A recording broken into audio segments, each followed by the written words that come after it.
देख रहे हैं एनएमएफ न्यूज और मैं हूं आपके साथ शापनी पटनायक। 15 अगस्त का दिन जहां एक तरफ पूरा भारत अपने आजादी का जश्न मना रहा था, वहीं दूसरी तरफ सभी की निगाहें डोनाल्ड ट्रंप और राष्ट्रपति पुतिन के साथ मुलाकात पर टिकी हुई थी। सभी की नजरें टिकी हुई थी कि इस मुलाकात का अंजाम क्या होगा, इस मुलाकात के बाद क्या ये दोनों देश किसी अंतिम नतीजे पर आकर पहुंचेंगे, क्योंकि पूरी मुलाकात का मुद्दा ये था कि यूक्रेन और रशिया के बीच युद्ध को लेकर चर्चा। अमेरिका के राष्ट्रपति डोनाल्ड ट्रंप लगातार दबाव बनाने की कोशिश कर रहे हैं। इसके साथ ही रशिया को राष्ट्रपति पुतिन को समझाने की कोशिश कर रहे हैं कि ये वॉर को रोक दिया जाए। जंग जो कई सालों से दोनों देशों के बीच चली आ रही है, उसको कैसे भी करके रोका जाए। अब उसी को लेकर ये चर्चा हो रही है। कहीं ना कहीं ये भी कहा जा रहा था कि यूक्रेन और रशिया के बीच जो जंग हो रही है, उसी के कारण ये जो टैरिफ वॉर लगातार कई देशों के बीच चल रहा है, अमेरिका भारत के बीच चल रहा है, ये भी एक मुख्य कारण है। और सभी की निगाह इसीलिए टिकी हुई थी कि हो सकता है कि इस बैठक के बाद, इस मुलाकात के बाद कोई सलूशन निकलकर सामने आए, लेकिन ऐसा कुछ भी नहीं हुआ।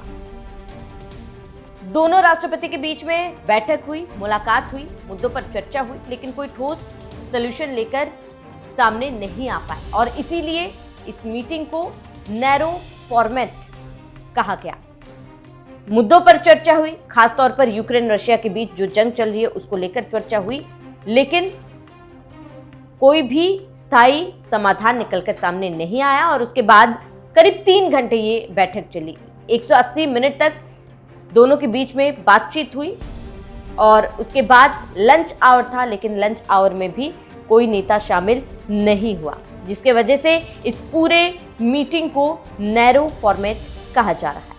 मीटिंग में क्या कुछ बातें हुई, किन किन मुद्दों पर बातचीत हुई, वो आपको समझाएंगे, लेकिन उससे पहले नैरो फॉर्मेट मीटिंग क्या होता है, क्यों इस पूरे मुलाकात को नैरो फॉर्मेट का नाम दिया गया, वो आपको समझाते हैं। नैरो फॉर्मेट का मतलब होता है कि ये बैठक एक सीमित और निजी प्रारूप में आयोजित की गई थी, जिसमें केवल कुछ चुनिंदा लोग ही शामिल थे।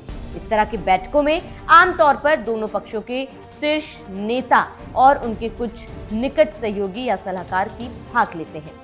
इसका उद्देश्य गोपनीयता बनाए रखना, संवेदनशील मुद्दों पर खुलकर चर्चा करना और बाहरी दबाव या हस्तक्षेप से बचना होता है।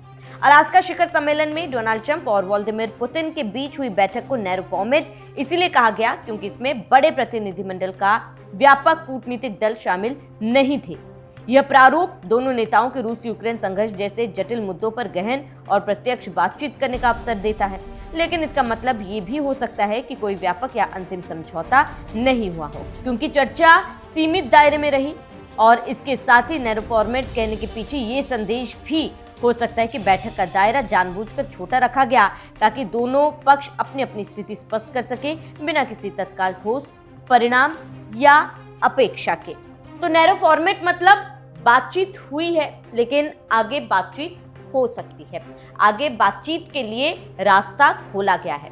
इस बैठक में, इस मुलाकात में कोई ठोस कदम नहीं उठाए गए, कोई ठोस परिणाम नहीं आया है, लेकिन बात सकारात्मकता की ओर आगे बढ़ा है। इसमें आगे भी चर्चा हो सकती है। फिलहाल जंग को लेकर चर्चा हुई, लेकिन इस पर कोई स्थायी समाधान निकलकर सामने नहीं आया है।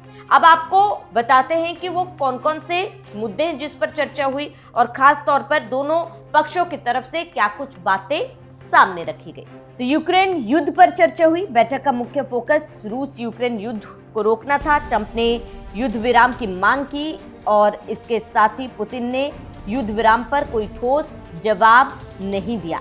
यूक्रेन की नाटो सदस्यता को लेकर पुतिन ने कहा कि पुतिन ने यूक्रेन के नाटो में शामिल होने को रोकने की शर्त रखी, जिसे वो अपनी प्राथमिकता मानते हैं। ट्रंप ने इस मुद्दे पर कोई स्पष्ट रुख नहीं लिया।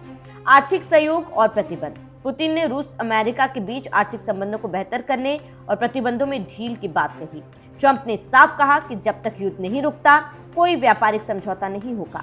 हथियार नियंत्रण संधि पर भी बातचीत हुई। पुतिन ने न्यू स्टार्ट संधि को खत्म होने के बाद नई हथियार नियंत्रण संधि को संभावना का जिक्र किया। ट्रंप ने इस पर सकारात्मकता रुख दिखाया। यूक्रेन की अनुपस्थिति। यूक्रेन ने राष्ट्रपति वोलोदिमीर जेलेंस्की इस बैठक में शामिल नहीं थे। उन्होंने इसे पुतिन की व्यक्तिगत जीत बताया और कहा कि बिना यूक्रेन की सहमति से कोई समझौता नहीं माना जाएगा। पुतिन का मॉस्को निमंत्रण। बैठक के अंत में पुतिन ने ट्रंप को मॉस्को आने का न्योता दिया, जिसे ट्रंप ने दिलचस्प बताया, लेकिन कहा कि इसे स्वीकार करने पर उन्हें आलोचना झेलनी पड़ सकती है। अलास्का का आपको बता दें कि आगे की योजना को लेकर चर्चा हुई। ट्रंप ने कहा कि वह जल्द ही जेलेंस्की और यूरोपीय नेताओं से बात करेंगे। अगर वह बैठक सफल रही तो भविष्य में त्रिपक्षीय वार्ता हो सकती, जिसमें यूक्रेन भी शामिल होगा।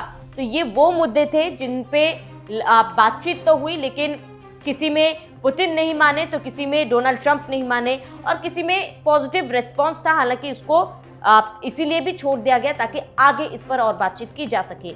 और इसके साथ ही डोनाल्ड ट्रंप ने ये भी कहा कि जेलेंस्की से वो बात करेंगे, यूक्रेनियन नेता के साथ वो बात करेंगे। अगर सब कुछ ठीक रहता है तो जो ये द्विपक्षीय वार्तालाप है वो त्रिपक्षीय वार्तालाप में हम लोग बदलेंगे। तीनों देश के नेता बैठेंगे, बातचीत करेंगे और इसको लेकर कोई स्थायी सोल्यूशन लेकर सामने आएंगे। तो ये पूरा मामला यही दिखाता है कि फिलहाल इस बैठक को लेकर कोई भी नतीजा सामने नहीं आया है, लेकिन पॉजिटिव रिस्पांस था। अब आगे हो सकता है कि पुतिन और अमेरिका के बीच, डोनाल्ड ट्रंप के बीच दोबारा से बातचीत हो और कोई स्थायी समाधान लेकर दोनों देश सामने आए। फिलहाल आपका पूरे मामले पर क्या कहना है हमें कमेंट कर जरूर बताएं। साथ ही बने रहिए एनएमएफ न्यूज के साथ।